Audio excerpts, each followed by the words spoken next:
Good afternoon. Two 17-year-old boys are due in court in Australia charged with the murder of a woman from Suffolk. Emma Lovell died defending her home near Brisbane on Boxing Day. Her husband says the family are devastated by the senseless killing. Sangeeta Kandola reports. These are some of the last images shared by the Lovell family on social media. On a beach in Australia in the run-up to Christmas. But just days later, British mother of two, Emma Lovell, was dead. She died defending her home after a break-in near Brisbane on Boxing Day. She was such a beautiful person. We're all just devastated from her loss. Sort of senseless, and I don't know what people do it for. Sorry, look. It's thought Emma, who moved with her family to Australia from the UK over a decade ago, confronted the intruders in an altercation that spilled out into the front garden before she was fatally stabbed. Her husband, who was also attacked, said breaking the news to their two daughters has been devastating. I think she said something about, "Where's Mummy?" And I'm like, "We need to talk." And they just broke down. They've had some good friends around recently, yesterday. I think they're trying to take their mind off it. Two 17-year-old boys have each been charged with murder and attempted murder.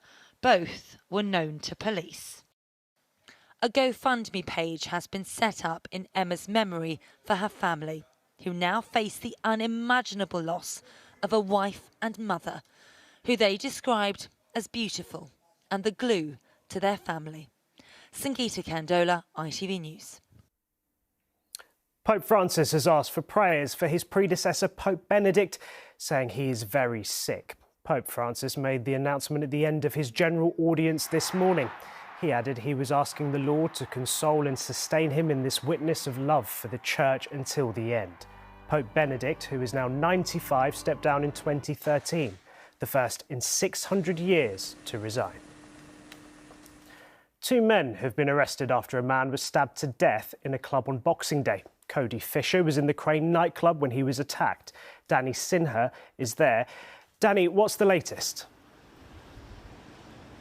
Well, a fast-moving investigation, two arrests, as you quite rightly said. One man aged 21, the other aged 22. Of course, Cody Fisher himself, just 23.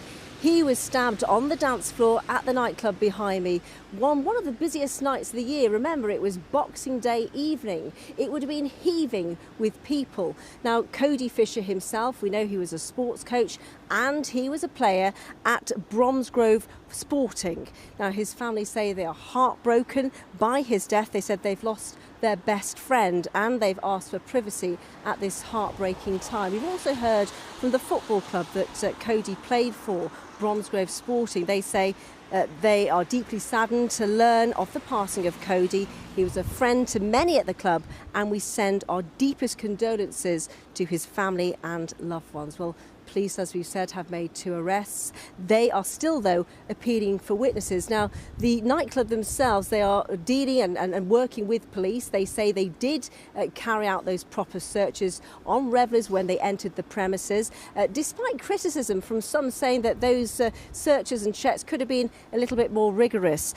Police, though, saying this is a murder investigation. It is still very much an active case, but many questioning why and how such a terrible event could have happened in the first place. Danny, thank you very much. Border Force staff have walked out at UK airports. Around 1,000 staff are now on their second series of strikes from now until New Year's Eve. And there is continued rail disruption too, with members of the TSSA union also walking out. Miranda Shunker is here. Miranda, it is, of course, a busy time of the year, people coming in and out. How much disruption has there actually been? Well, up to now, airports have coped very well with the help of military personnel and civil servants to help with that backlog of passengers coming through. But that is all going to ramp up again today as they're walking out, the Border Force staff.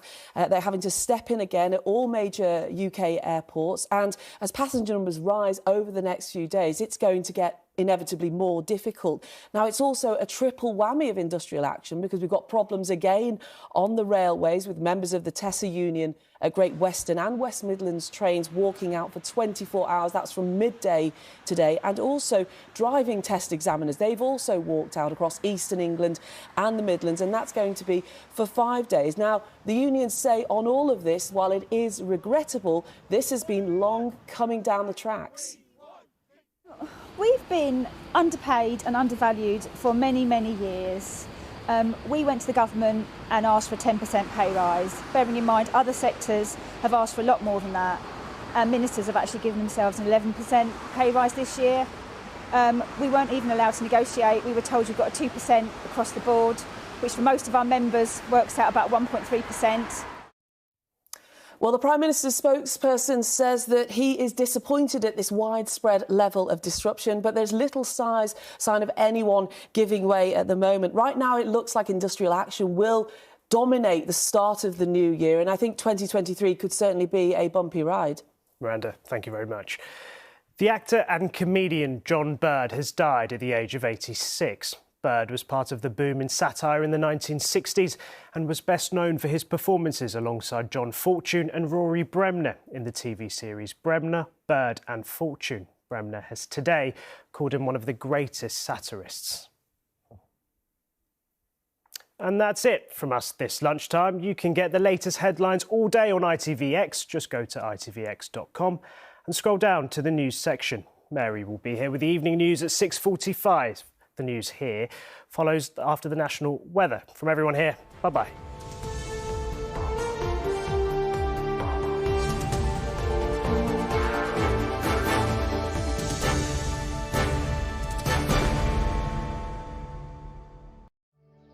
Feel-good weather continues throughout the evening, which wraps the day up nicely. Heinz Seriously Good Vegan Mayo sponsors ITV National Weather. Hello, a very good afternoon to you. Quite a wet few hours in prospect as a spell of heavy rain moves its way northwards across the country. Meeting cold air in Scotland, the Grampians and the Highlands can expect some snow. Further south and west, it'll brighten up just a little bit before dusk.